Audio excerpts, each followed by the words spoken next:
Hello,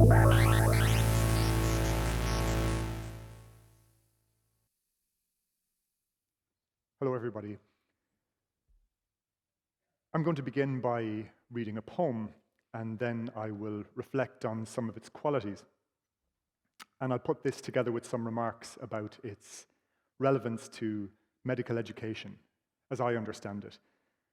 I'll be invoking poetry and creative writing as a kind of dual presence in undergraduate medicine, one that I see as natural, fruitful, and worthy of support. I'm approaching the task and the honor of this presentation from the perspective of a poet and a lecturer in creative writing, and also as someone with almost 20 years' involvement in the fields of medical humanities and medical ethics. I'm also standing here as the editor, as Muiris has said, of a new anthology of contemporary and classic poetry, which is called Vital Signs, Poems about Illness and Healing, which will be published by Poetry Ireland later this year. 4 years ago, when the opportunity to take on this project came about, I had a handful of possibilities in mind. As I got into my stride with the work, several poems remained as touchstones. They were a kind of wish list contents page, and they granted me an optimistic preconception of the book that was to become Vital Signs. I'm thinking of poets and poems that I trusted, in part, because I had witnessed their ability to bring out thorough and imaginative responses from medical students. In advance, I had recognized the humane power and the solidness of certain poems, and I had notions about their anthologizability by virtue of having explored them with a talented and enthusiastic medical apprentice readership. For Vital Signs, I have chosen 120 poems, and along the way I have considered and dwelt with a few thousand contenders. Maybe on this basis, I will have something to report to you, a unique assembly of doctors and healthcare professionals. It's apparent that as part of your own willingness to respond imaginatively to your work, you have found more than strictly medical kinship here this weekend, beneath the banner that reads, "A Festival of Medical Curiosity." At any rate, I'm very glad to be with you and grateful to the conference organizers for being so sharp as to have a forthcoming book on their radar. Here's to their gracious curiosity. The poem I'm going to read is included in Vital Signs, and it is very much one of those touchstone poems I mentioned. It can be, perhaps easily enough, categorized as a cancer poem. But like all good poems, it has a special unconventionality about it. And depending on how we read it, it has an ability to produce meaning and also an impressive ability to elude a final interpretation. I hope to give you a sense that it remains more than a cancer poem, even if we can turn to it with confidence for illumination with respect to things oncological. The poem I have chosen to read for you is Turconatus by Bernard O'Donoghue. That title possibly has a touch of difficulty about it, but a quick inquiry into its meaning gives us handy access to an old and truly compelling image, which O'Donoghue has transplanted to modern-day rural Ireland. Turconatus is Latin, and it can be translated as 3 times he tried, or he made 3 attempts.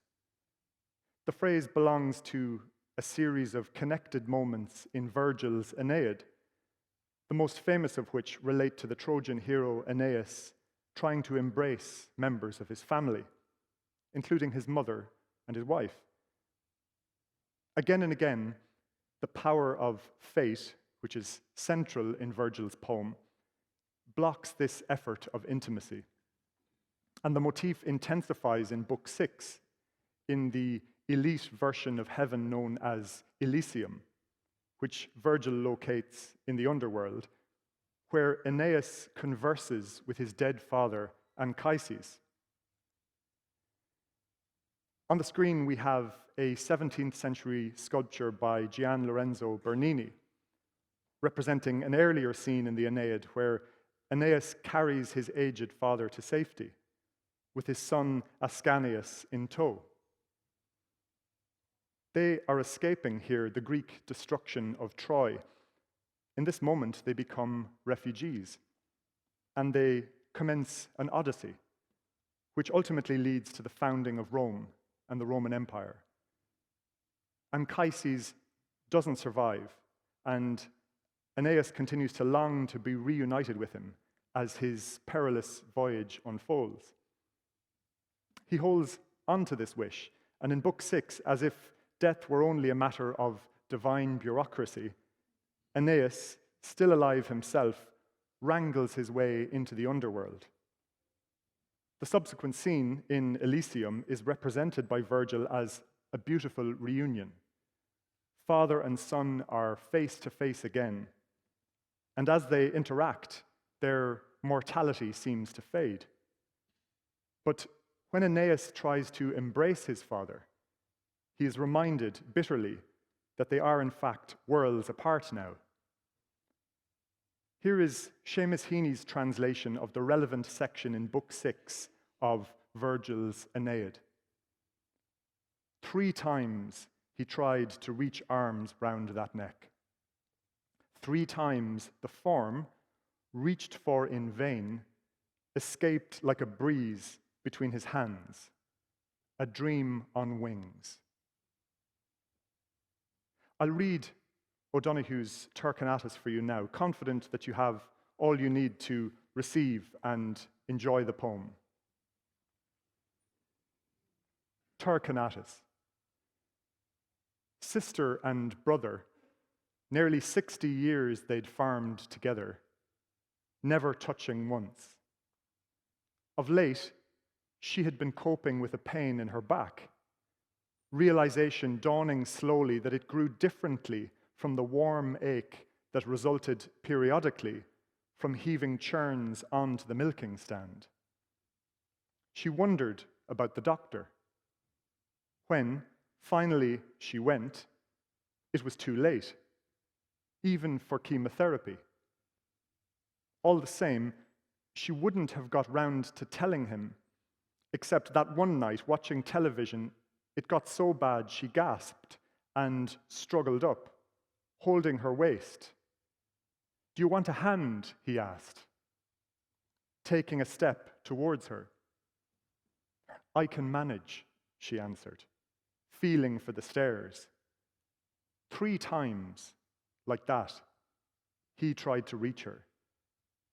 But being so little practiced in such gestures, 3 times the hand fell back and took its place, unmoving at his side. After the burial, he let things take their course.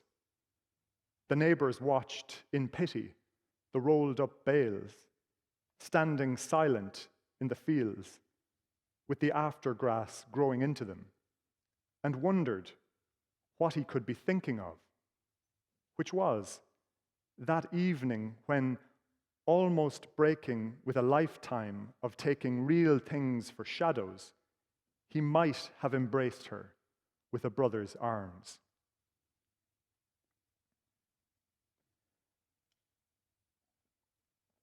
Now, it's a truism, but it bears repeating.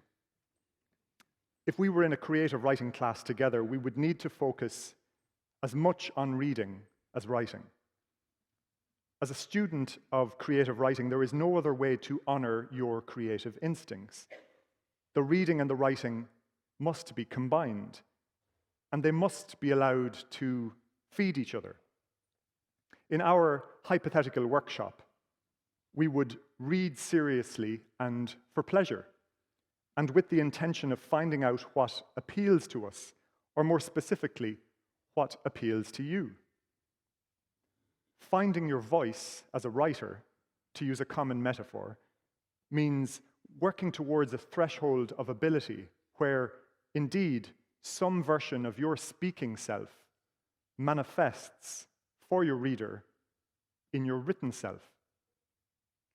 Just as importantly, finding your voice as a writer refers to a level of artistic competence where subtle but pivotal quantities of enthusiasm are brought into your work through the knack of connecting your personality to the words on the page. For many writers, this is preceded by the discovery that they care passionately about certain subjects and certain ways of writing and feel less regard for others. In this light, finding what you care about through an experimental practice of reading and writing is fundamental. The old nugget, write what you know, might be important, but it's arguably more important to write what you feel bound to write about. This might be a way of saying that the well springs of the subconscious mind are a first point of departure. Poetry can be viewed as an effort to make a spectacle out of an intuition. So, to meet the challenge of becoming writers of poetry, we need to bring our own personal depth to the table. But that's not the whole show. We also need to find exemplary poems, the workings and intentions of which we will inquire into before trying to emulate them. Some might politely call this borrowing.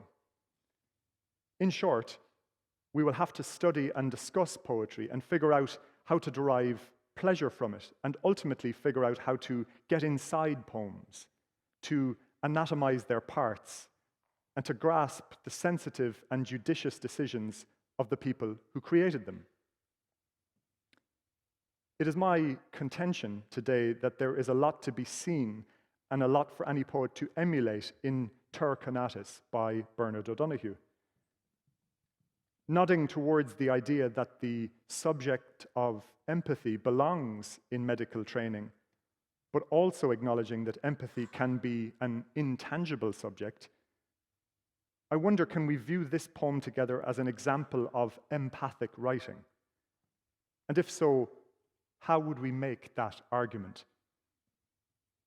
The poet seems to respectfully conjure and go into these quiet and somewhat obscure lives, and he appears committed to meeting them on their own terms and to granting the reader an understanding of their specific lived reality.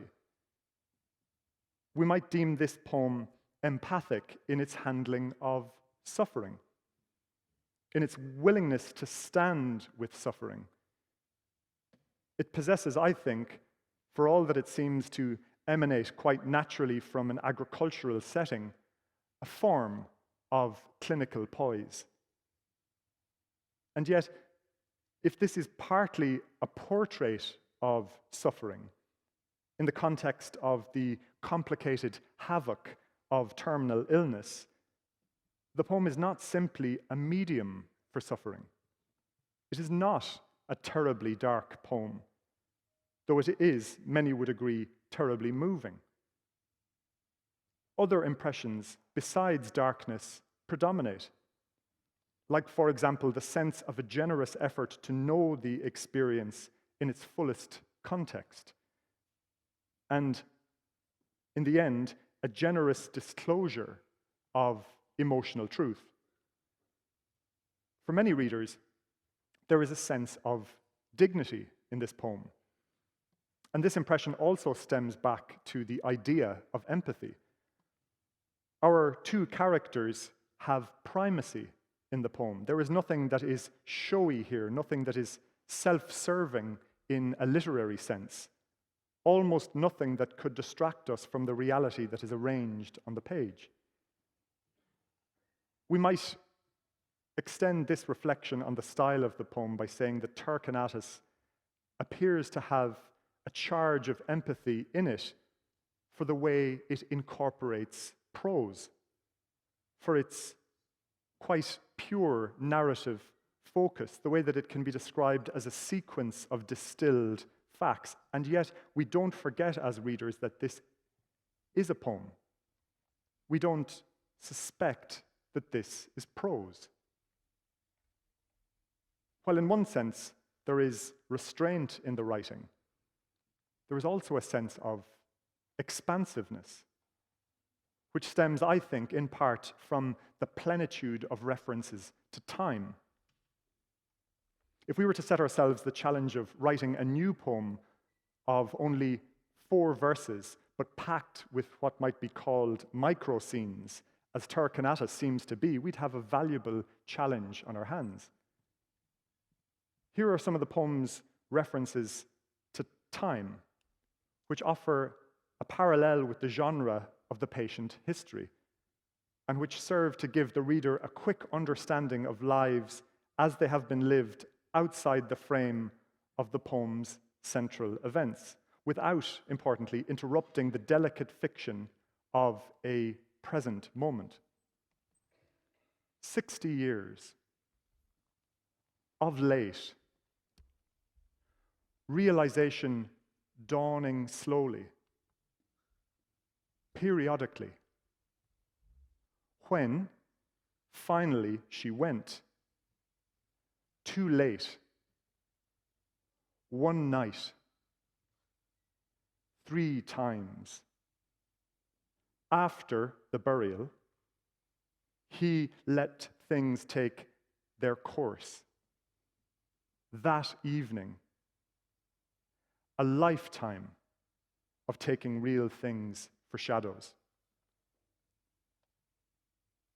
There's something time-bound, too, about the conditional tense at the end of the poem. He's looking back, rewriting his ways in the light of the void rendered by cancer. He might have embraced her with a brother's arms. The point I want to make here is that the poem's handling of time helps to make the representation of an illness that is framed by a pair of lived lives more relatable. And we do seem to know something about these lives by the end of the poem, don't we? We could spend hours accounting for that very effect and engaging with some of the subtler aspects of poetic craft that underlie it. We could also use that gift of spontaneous familiarity to journey into medical and everyday conversation, comparing our understanding of cancer's impact or our sense of how ordinary pain and major illness can coexist. O'Donoghue points the way with the subjective phrasing, warm ache. We might explore our thoughts on how we, were it our responsibility to draw these protagonists out of themselves, how we might try to inspire them towards candor and trust and meaningful action. We might, if we had time, brainstorm a cocktail of empathic engagement with the slightly institutional-sounding goal of patient compliance.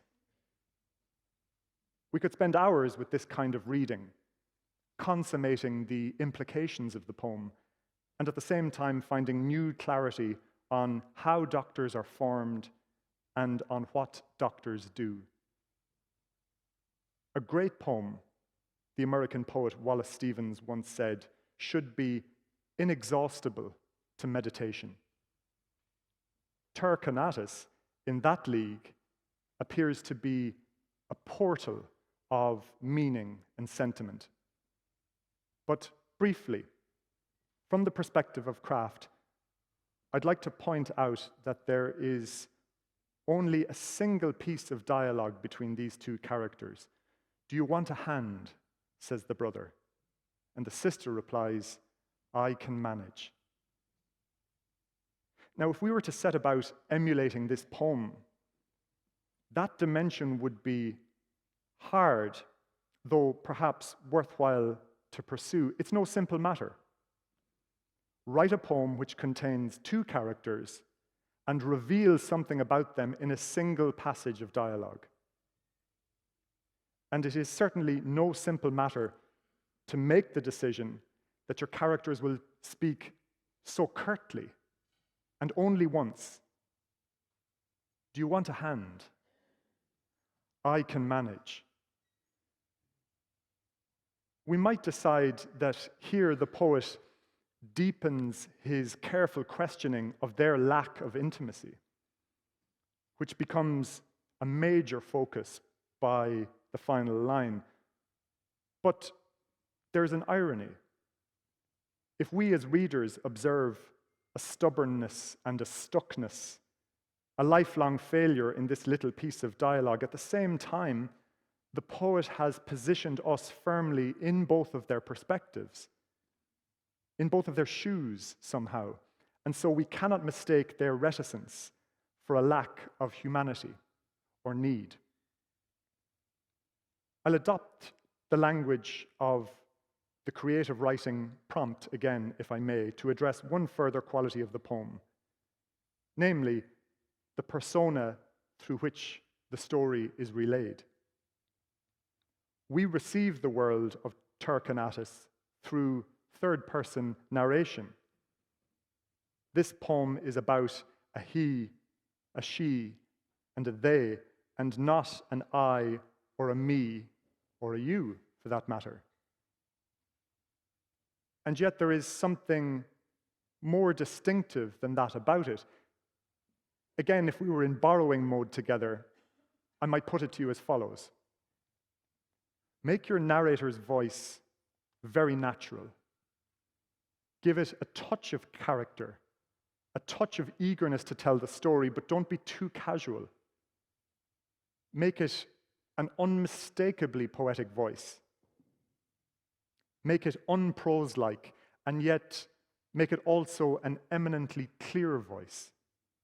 Make it a companionable voice, and yet let the reader know that it is not you, the poet, the writer of the poem, who is supposed to be speaking.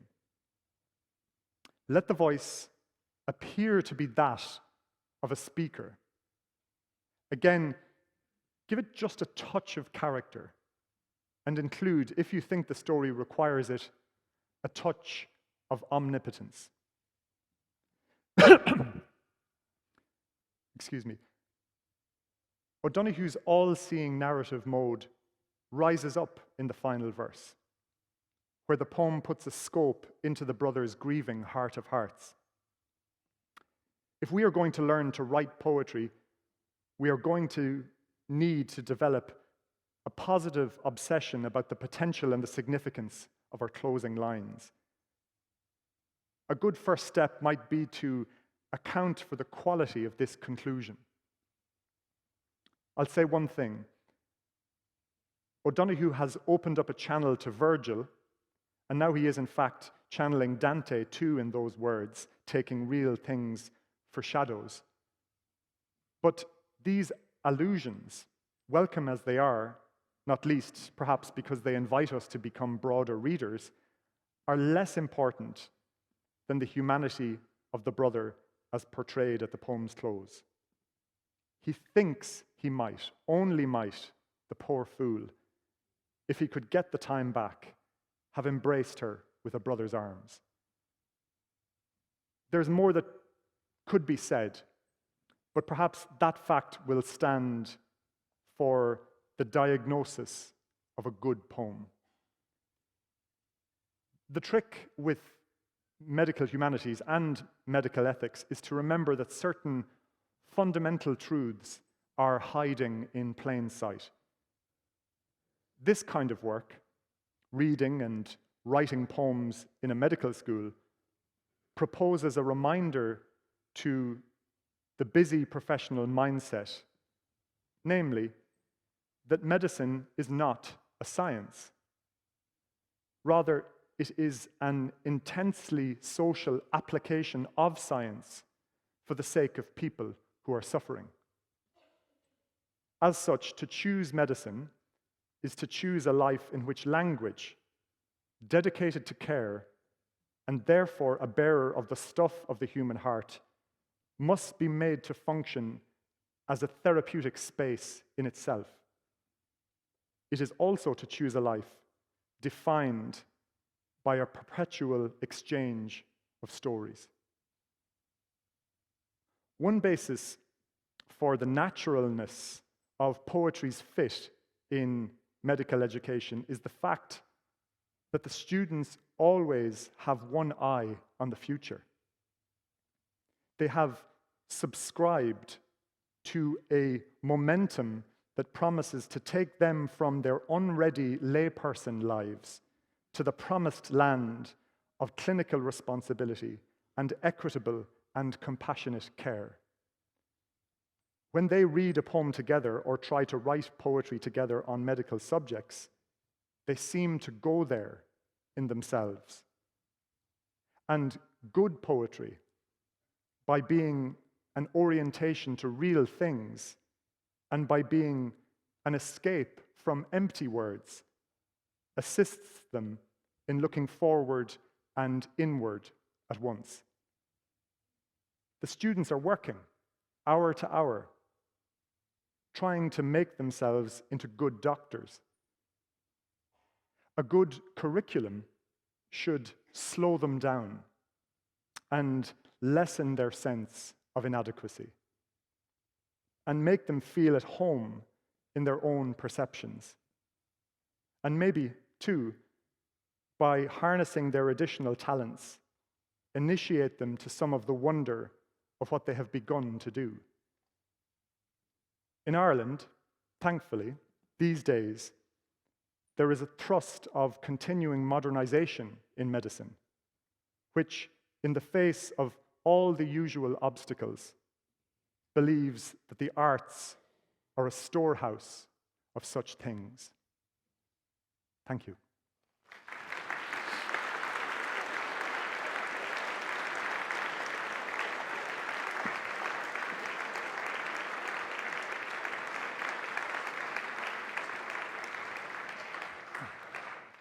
Thanks.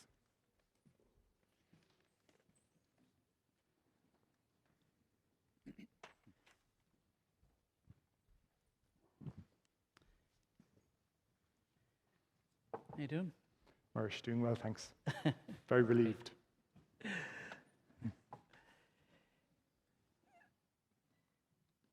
There's so many things we could go into, really, between medical education and poetry, but maybe just sticking with vital signs, first of all.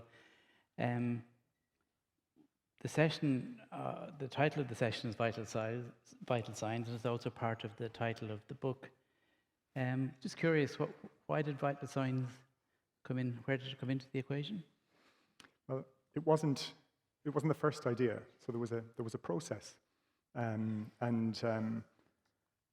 think in the end the title stuck, and struck me that it works because it sounded right, just in a simple way.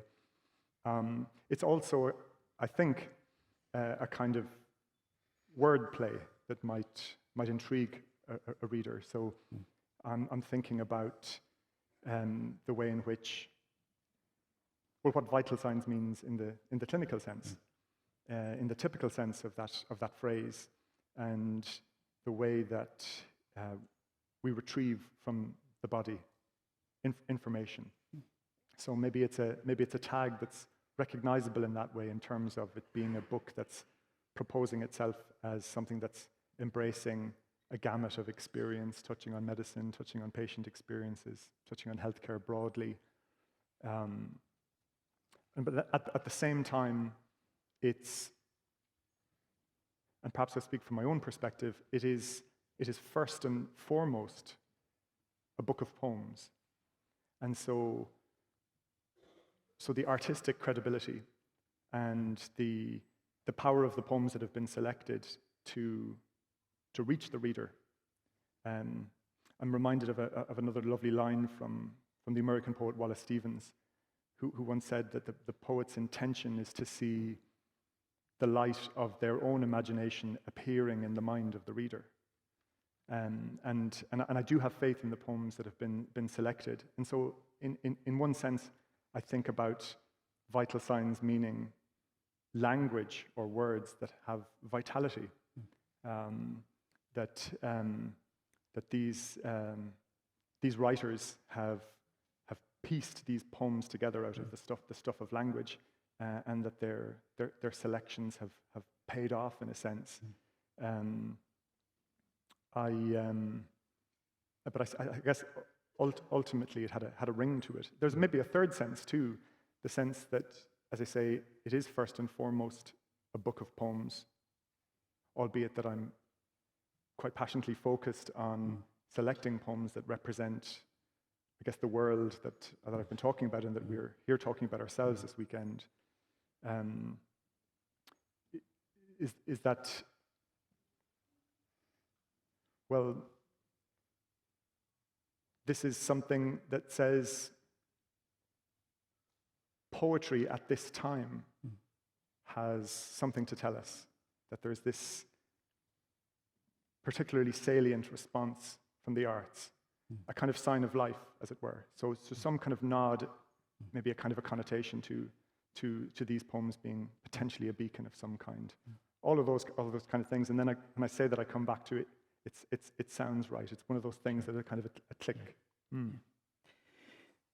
You brought us quite deeply into the Terconatus, and I was struck by how much the two characters reminded me of a clinical incident, an actual consultation that I had a good few years ago. I was doing a locum in a rural practice, but I remember a sister and brother partnership and the way that their efforts to deal with her illness were bound up with their long dependency on each other.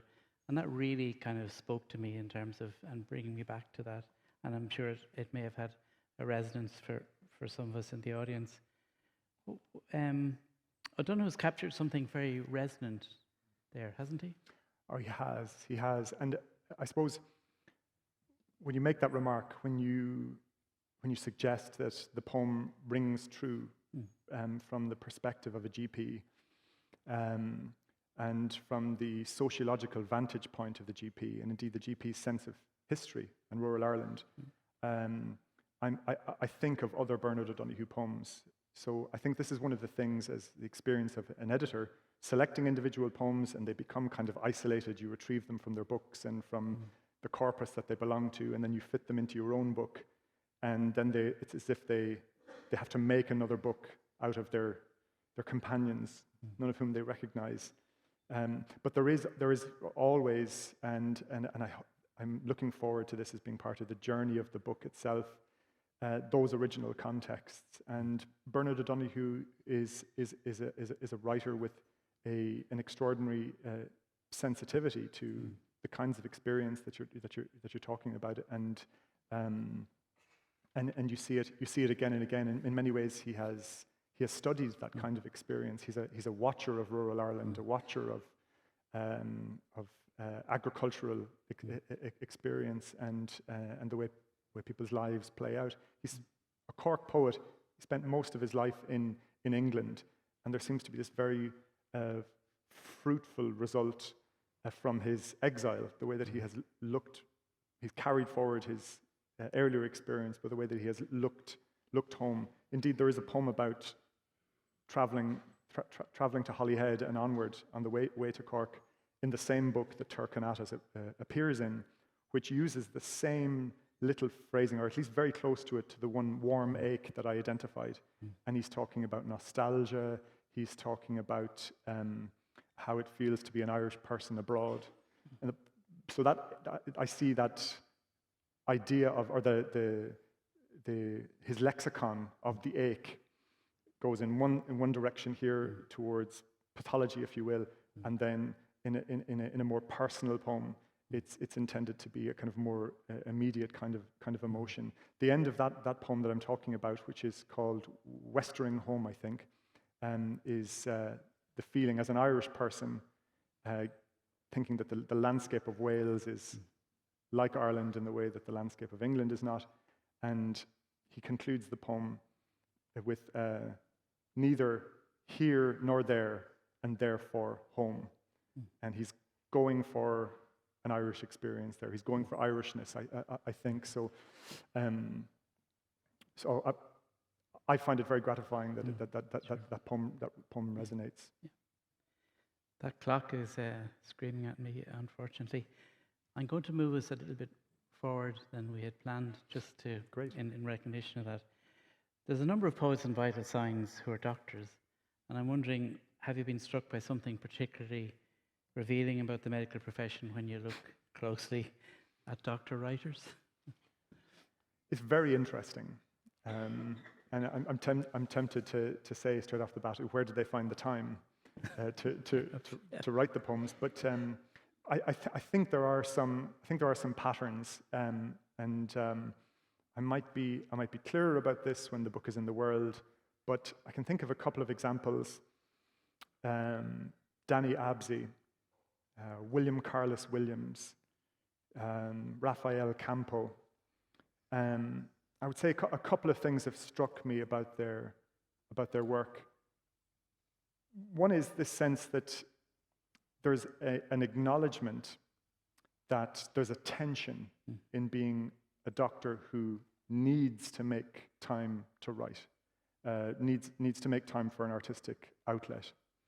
And I say that word need specifically because what seems to me to be coming across is the sense of competing vocations. And that it isn't a frivolous thing. It's an instinctual thing. It may have been a thing that was postponed for the sake of the training or the career and the exigencies of all of that. But so that need for an outlet is represented in poetry by doctors as I've explored it, and that it's there as a tension. And because it is a tension, the doctor's poetry voice can often seem to be representing itself as a little bit on the run from medicine, even if they're taking clinical work, as it were, as subject matter. So somebody like Danny Absey is a good example, I think, in that regard, insofar as he goes into the reflective space of the poem. I'm thinking of a poem called X-Ray in particular. He's writing to his mother, and essentially what he's doing is confessing a sense of maybe imposter syndrome, but it's much more complicated than that. It's also complicated in the fact that the poem is addressed to his mother, but it is, of course, a public pronouncement. It's addressed to the reader, but he's talking to his mother, and he's found himself in this difficult place where he's dramatizing what it means to be looking at his mother's scans, and the prospects aren't good, you gather from the poem. And he takes the point that he feels he can barely engage with his mother's illness and connects it to what he knows she knows about him, which is, I've always doubted my ability as a science. And in this little poem, he thinks about doctors who have the competitive edge, as it were, able to function within the profession and being likely characters to maybe name an illness, to christen an illness. And he talks about Hodgkin and Parkinson. And he talks about them as doctors who'd arrive first at any sour deathbed scene. He, by comparison, is on the run for what science can reveal, what the scan can reveal. And very poignantly, he works that into, it's a poem about his relationship with his mother, it's a poem about his love for his mother. I'm looking at the scan, and he says, I still don't want to know. And yet his career was a fruitful one.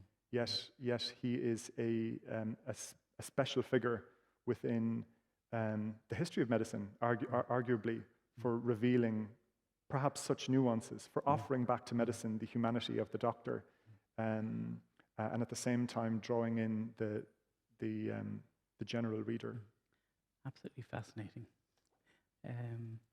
I'm really curious to ask you this one, so I'll leap ahead to it, and that is, what's it like to be a poet in a medical school? It's I one of the exciting and meaningful things about doing the presentation today was the opportunity to represent my sense of medical students. And I talk a little bit about, we've spoken a little bit now about the idea of the complexity of being of someone with talents that go in different directions, but I suppose I have the privilege of talking to younger medical students most of the time and getting a sense of them. Say, stereotypically, the Irish students have come through the Leaving Cert. Maybe by definition, they have A's in English. And regularly, 3, 4, 6 months into the degree, if they come to me and sign up for a seminar in creative writing with a focus on poetry, I'll get reflections along the lines of, it's been ages and ages and ages since I've done this. Yeah. And to me, that represents the sense of a necessary alternative kind of commitment and almost a kind of a gulf between who they thought they were before and who they are now. And it's a fantastic pleasure to, I suppose, channel my own native enthusiasm for poetry into their openness and their willingness to reconnect with themselves in a sense. So it's an indulgence, I would say, for starters. Okay, interesting, yeah. I think it's fair to say that you're a proponent of empathy in medical care. Curious, what would you say to, there's a bit of a vocal minority in recent years who feel teaching empathy to medical students is a waste of time. What would you say to them?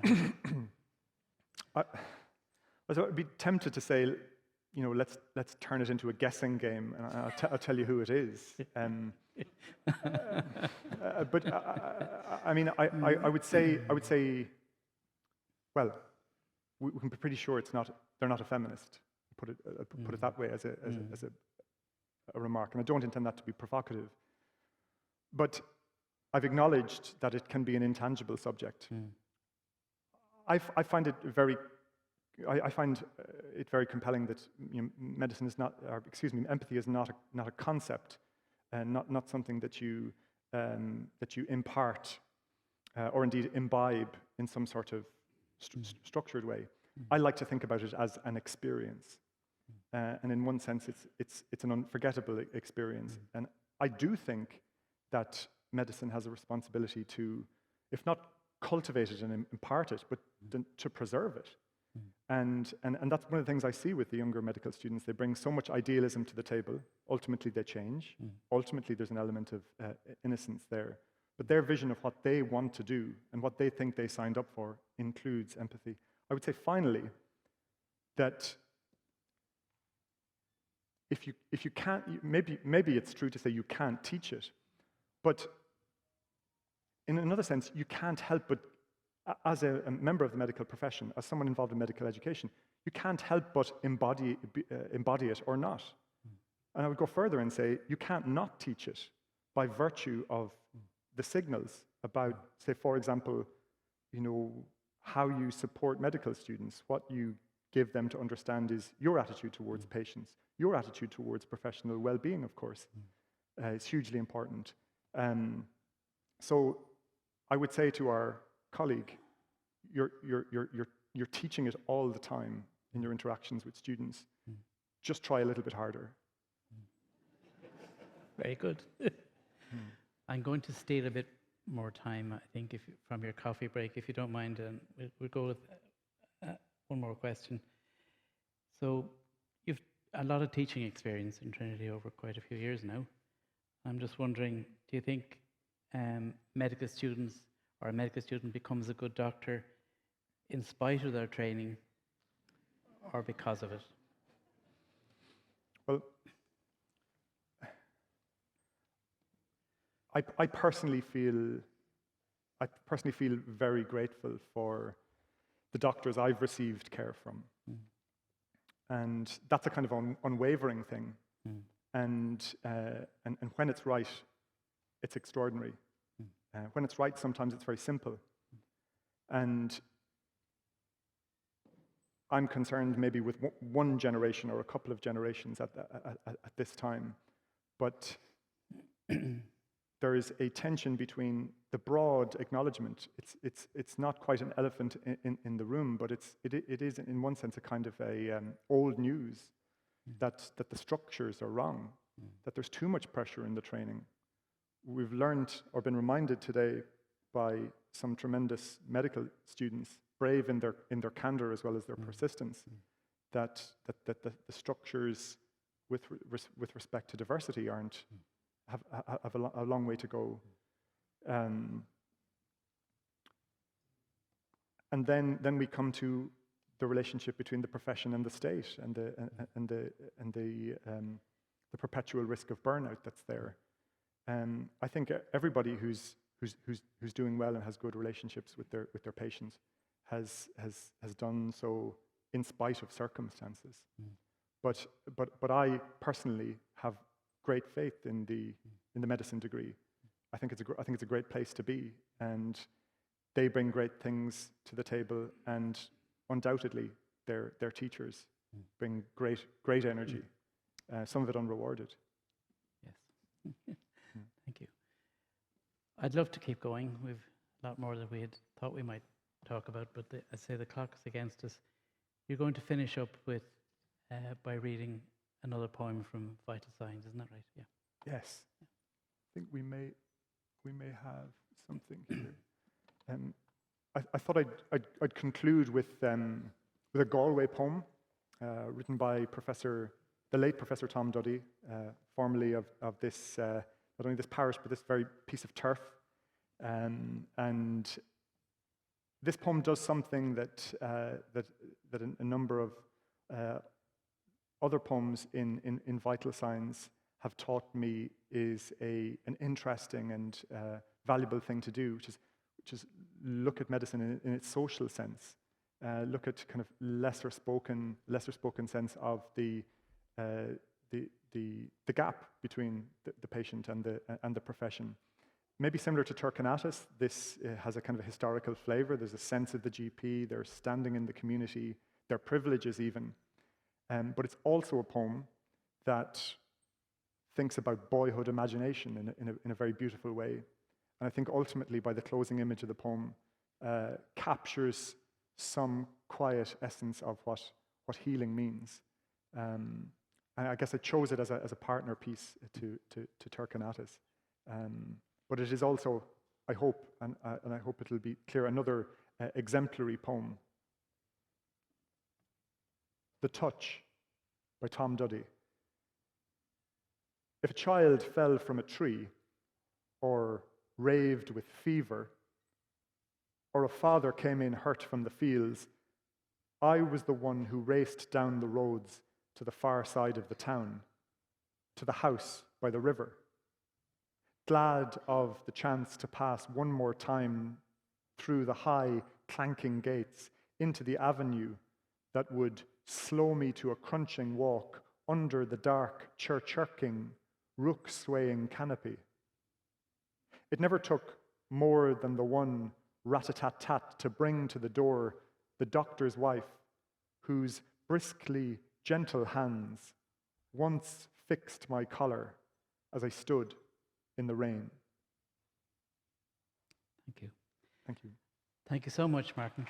Thanks so much. It's been really good to get to know you, and thank you very much.